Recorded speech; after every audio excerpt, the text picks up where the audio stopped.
sur les chantiers de la réconciliation, vous constatez que nous voyons une absence de volonté des gouvernants actuels de faire des efforts. Nous constatons un manque de volonté cruciale des autorités actuelles de nous faire progresser sur le chemin, sur la trajectoire de la paix et de la réconciliation véritable. Voyez-vous, pour des questions aussi élémentaires que la rente viagère du président, que la mise à disposition de son compte, voilà, qui ne sont même pas, je vais dire, des choses difficiles à faire, puisque ça ne relève pas de la volonté ou bien de la clémence de quelqu'un, c'est des questions de droit. En Côte d'Ivoire, il y a ce qu'on appelle le statut d'ancien président de la République. Et ce statut donne droit à certains droits, à certains privilèges. Le président Laurent Gbagbo, qui est un ancien chef d'État, voilà, ne bénéficie pas du statut accordé au chef de l'État. Il n'en bénéficie pas. Voilà. On ne lui verse pas sa rente viagère, qui est un droit.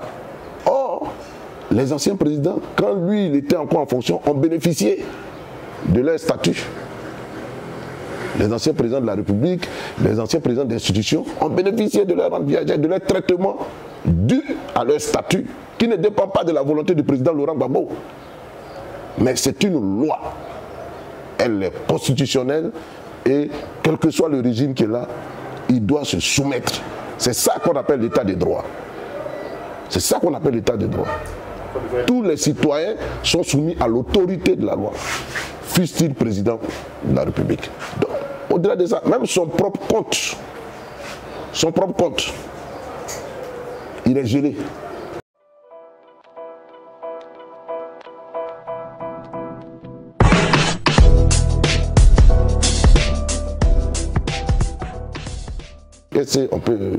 L'entendement humain peut expliquer ça. Nous ne comprenons pas cette façon de gouverner.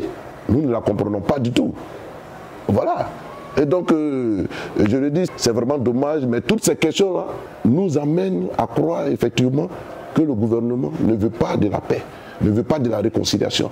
Il le proclame abondamment, mais les actes ne suivent pas. Or, ce sont les actes qui crédibilisent la parole. Voilà. Si vous parlez et vous faites le juste contraire de ce que vous dites, vous n'êtes pas un homme crédible, vous n'êtes pas un homme sérieux. Donc, nous doutons de leur volonté d'aller à la paix et à la réconciliation. Sinon, ce sont des choses élémentaires. Il y a aussi la question des prisonniers politiques, civils et militaires, qui continuent de croupir en prison, mais pour rien du tout. La réconciliation appelle à des sacrifices quand même. Appelle au pardon, appelle à la clémence. Ils en ont bénéficié par le passé. Et pourquoi maintenant ils ne le font pas pour les autres? Qu'est-ce qui matérialise ou bien crédibilise leur discours de la paix et de la réconciliation? Rien du tout. Je vais terminer sur la question des exilés. Et tout ça, ce sont des dossiers qui montrent que le gouvernement n'est pas prêt pour aller à la réconciliation. Et que tous ces propos, toutes ces professions de bonne foi en ce qui concerne la paix et la réconciliation, c'est de la démagogie, purement et simplement.